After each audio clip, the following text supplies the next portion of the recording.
All right, so far we've been talking all about the what and why of tokenized assets. But today's all about the how.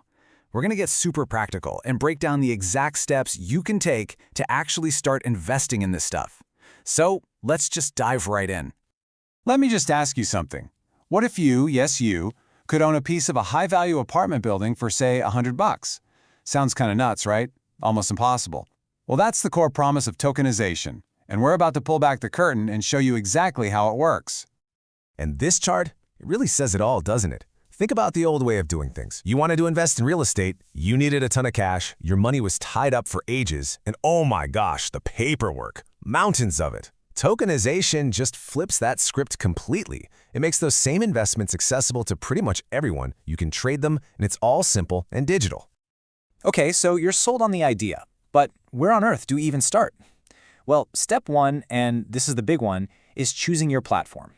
The easiest way to think about this is like it's the new digital marketplace for all these cool assets. Yeah, exactly.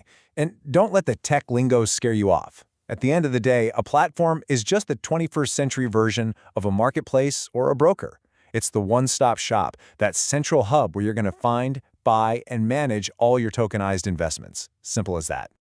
Hey, this isn't just some far-off future concept. There are real established platforms out there that you can check out like right now. You've got places like Ondo Finance, which is all about generating yield. There's Centrifuge, which is focused on connecting assets to DeFi. And then there's RealT, which, as the name kind of suggests, is all about tokenized real estate. And that's just a handful to get you started on your research. Now, before you jump in and commit to one, you've absolutely got to do your homework. Look into their reputation. What are people saying about them? What are their security measures like? And obviously, do they even have the kinds of assets you're interested in? But here's a pro tip for you. Don't just look at the platform. Dig deeper. Check out the asset managers they partner with, because a lot of the time, that's where the real make-or-break risk is hiding. Okay, so once you've picked your marketplace, you need a safe spot to keep all the stuff you buy, right? That brings us perfectly to step 2, getting your digital wallet set up. This is basically going to be your personal digital vault.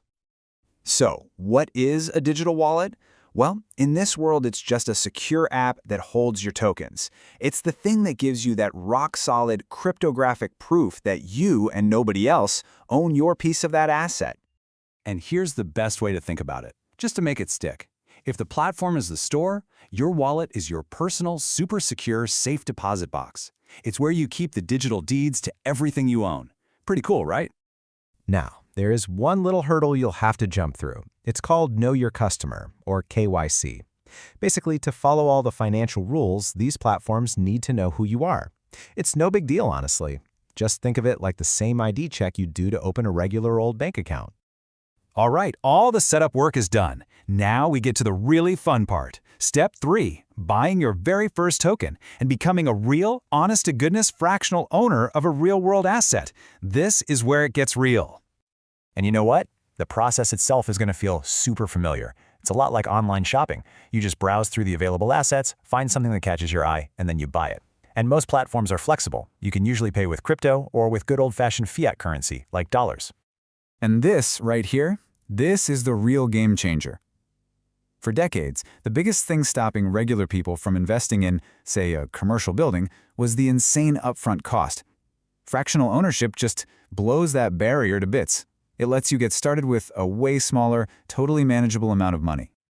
Let's put some numbers on this to make it real. Picture an apartment, right? A nice one, valued at $500,000. For most of us, that's just not happening. It's totally out of reach. But what if you could chop that $500,000 property into thousands of little digital pieces, or tokens? All of a sudden, you could snag a piece of it for just $100. That is the power of fractional ownership. It's literally the democratization of investing happening right before our eyes. So what's the magic behind all this? It's something called a smart contract. The easiest way to think of them is like automated robot lawyers built out of code. They live on the blockchain, and they just do their job when certain things happen. They record that you're the owner, clear as day, and get this, if the asset makes money, like from rent payments, that smart contract automatically sends your share right to your wallet. No waiting, no middlemen taking a cut. It's incredible. Okay, so you bought your first token. Awesome. But investing isn't a one-and-done kind of deal, right? So that leads us to our final step, step 4, how to actually manage and grow your brand new portfolio. Hey, remember way back at the beginning when we talked about how traditional assets were illiquid, how your money was stuck? Well, that problem gets solved here. These tokens are made to be traded. You can usually sell your piece to other investors on what's called a secondary market. Now, a quick heads up, how easy it is to sell can totally depend on the platform and the asset, so that's something to keep in mind. And check this out. This is where it gets really powerful for building a diverse portfolio. Because you don't have to sink a ton of money into any one thing. You can spread your investments out across totally different categories. I mean, you could have a piece of real estate, a slice of a famous painting, and a stake in some commodities, and manage it all from one single place. That's a huge deal. So as we start to land the plane on this practical guide, one thing is becoming super clear. The future of investing looks like it's going to be tokenized. Let's do a quick recap of the big takeaways here. When you really boil it all down, it comes to this. The whole process is built to be secure, right? Thanks to those digital wallets and all the compliance stuff, it's incredibly accessible because fractional ownership completely lowers the bar for getting started. And it's super flexible, letting you trade your assets and build a diverse portfolio like never before. You know, everything we've walked through today, it really feels like just the tip of the iceberg. It really gets you thinking, right? If we can already tokenize massive things like real estate and fine art, what's next? What does the future really look like for all of us as investors? Well, that question is exactly what we're going to tackle in our final explainer in this series. We're going to look over the horizon at the new trends popping up, how the big money institutions are jumping in, and what all of it means for early investors like you. Trust me, you are not going to want to miss that one. Don't miss Day 5. Hit the subscribe button and stay ahead in Web3.